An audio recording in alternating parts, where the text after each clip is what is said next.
Pejim-baovao hafa tanteraka kosa indray dia fanamby apetraka ny mpikirakira lavanila ao amin'ny faritra Sava ny azona kalitao tsara ary ny ahamatianina ny mpamboly. Ny paikady rehetra tongavana amin'izany dia nojerena avokoa tao anatin'ny dimikasa momba ny sihatry ny lavanila izay notontosaina tany Sambava. Tafakatra 4 ariary ny iray kilao amin'ny lavanila tamin'ity taopy tazana 524 ity raha toa ka 2 ariary izany teo aloha. Fanamby apetraka mikirakira lavanila ao amin'ny faritra Sava ny azona kalitao tsara ary ny amatianina ny mpamboly.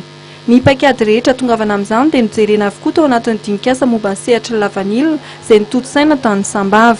Resy lahatra zany ny tantsaha tany amin'ny faritra ny Sava tamin'ny Assise nationale ny momba ny filière ny vanila teo satria sambasamba ny sotran'iny.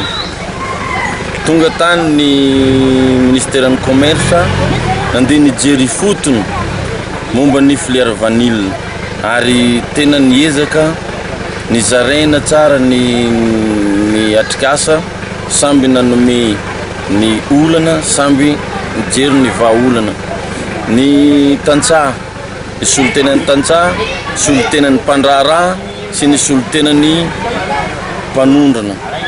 Naharitra ray andro ny tafatafatany ary marina fa resy lahatra ny vahoaka mpikirakirany vanila satria nahitana vokatsoa sy nahitana ny vaolana izay tsy nieritreretina ho isy tany zavatra niseho tany. Ny momba ny tany fambolena vanila moa mazava ho azy tsy tany rehetrarehetra azo ambolena vanila fa misy toerana faritra vitsivitsy ary izany natonga ny ministère ny karakaran'ny vanila ministère ny varitra niezaka ampiofana ny mpamboly ndrafa ny tantsaha. Tenena amin'izany zany misy ny fomba fambolena nentim-paharazana izay nahitana vokatsoa ny ela fa iarantsika malala ny ova ny toetrandro maro koa ny aretina izay mety mahavoa ny vanila. Zany ilana mila tao matianina ny mpamboly satria tsy laza za raha tsy ny hoe elan'elan'ny vodiny vanila izay nataony ray aman-dreny nentim-paharazana amin'izao fa tsy respekten'ny mpamboly sasatsasana ka mety miteraka aretina amin'ny vanila zany. Eo koa ny fomba fitaizana anazy na ny tany efa manamotrambotra zavatra hafa izay mety hiteraka fahasimbana amin'ny vanila.